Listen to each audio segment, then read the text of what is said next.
Hello, and welcome to the legendary Brown Note. Today I'll be doing something a little different. I'll be doing a comparison between the Atmos and DTS-HD versions of War of the Worlds. There have been early reports that the bass is filtered from about 30 Hz on down for the new Atmos mix. I want to show you what that looks like in real time. I will also throw in the BassEQ versions for both mixes as well. The BassEQ for both mixes have a -4 master volume reduction. We will be going through 3 scenes: the lightning strikes, the pod emergence, and the plane crash. I'll be sharing my thoughts as we go through the scenes. Okay, so this is the lightning scene, and believe it or not, the first thing that popped into my head as I was comparing these two was this car passing by right here, and the bass in the Atmos mix actually sounds a little tighter, sounds a little bit more well-defined. Resolution in the 4K version definitely is a little sharper, and it's noticeable. And the grain is a little bit more defined or more refined than the Blu-ray version. For this particular scene, you're going to notice that there's a lot of wind all around you, and in both versions it's very similar. But right here where the clothes flap up and down, it's actually a little bit more accurate in the Atmos version, and I can feel the clothes flapping through the soundstage, kind of flapping above, and it's just a little cleaner. Right here is another cool scene. In the Atmos version, when she comes down the stairs, I can hear it coming from behind me, as opposed to the DTS mix, I cannot. So this is where the biggest difference, and this is where most people complain, it's these lightning strikes. Right there you can tell, in the DTS mix, it is way hotter, under 30 Hertz, and it makes a difference. When I'm sitting here, I can feel the couch shake that much more when it goes under the 30 Hertz range. The best strikes are right after he finishes singing the Star Spangled Banner. It's the 4th of July.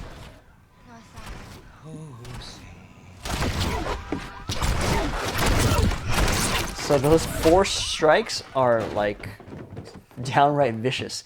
I know the scene, for those people that have huge subwoofers, can go down into single digits. And my room, I cannot do that, so I can only imagine what that feels like. And so just the bass has more oomph in the DTS-HD version than in the Atmos version. So up next we have the original subwoofer killer scene. And I remember when I was younger watching this scene, I was thinking, wow, this is amazing. And this scene still is amazing in Blu-ray, but on the Atmos mix, it's definitely a bit of a letdown. Now, in terms of Atmos effects, there's just a whole lot going on, and it's not very subtle. So in terms of like overhead, there's not much. But in terms of the bass, that's where things really are very disappointing in the Atmos mix. So even the rumbling right here, there's a difference I can tell already between the DTS and the Atmos mix. But the biggest difference is going to come right here after the crack goes up the wall of the florist shop. There's a bunch of cars that get upended, and it feels like an earthquake in the DTS mix in my room. And in the Atmos soundtrack, not so much. Right there, super violent.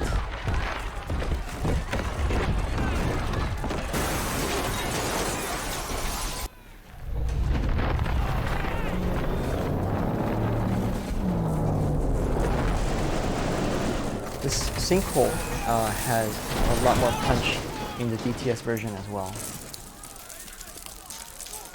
Alright, so the car coming up out of the ground, they're okay in both, but the legs coming out for the first time has a real punch and weight in the DTS version right here. And as soon as he takes that step and comes down, oh man, it is violent.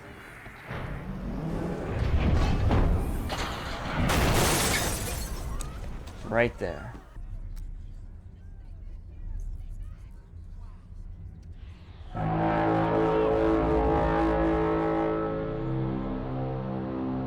there's one part that has some nice height effects on the Atmos that is not present with the DTS, so that horn. And now this upcoming scene is my favorite part of this scene, and it's got some huge heavy blasts at 30 hertz, and it just doesn't have the same feeling on the Atmos track.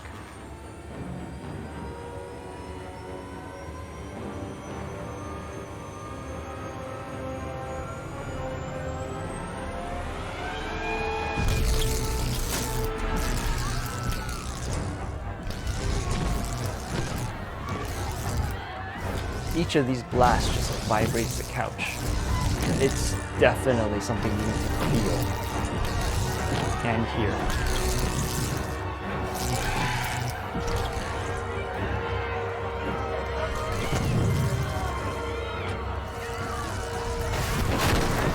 Oh, and to end it, oh, there's a huge explosion right here. And you can just feel the difference in the DTS mix. All right, so this next scene actually has a lot of surround, and it actually has quite a bit of height effects, especially near the end. And to get this party started, you're gonna hear a couple of flashes, I guess. And the first one's not very loud, but the second one that wakes Robbie up, that one hits pretty hard. And there's a noticeable difference in the bass on that second hit in the DTS version.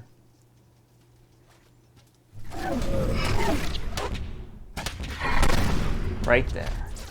In both versions, as soon as she asks this question and he answers, no, this is something else, there's like a huge overhead sound, and it's just like a whooshing of air. And that's present on both DTS and Atmos mixes. And this whole swirling, there's like a jet engine noise that's very, very above you on both of these mixes. But the super low bass frequencies definitely come out in the DTS version, and they're definitely stronger and they make more of an impact.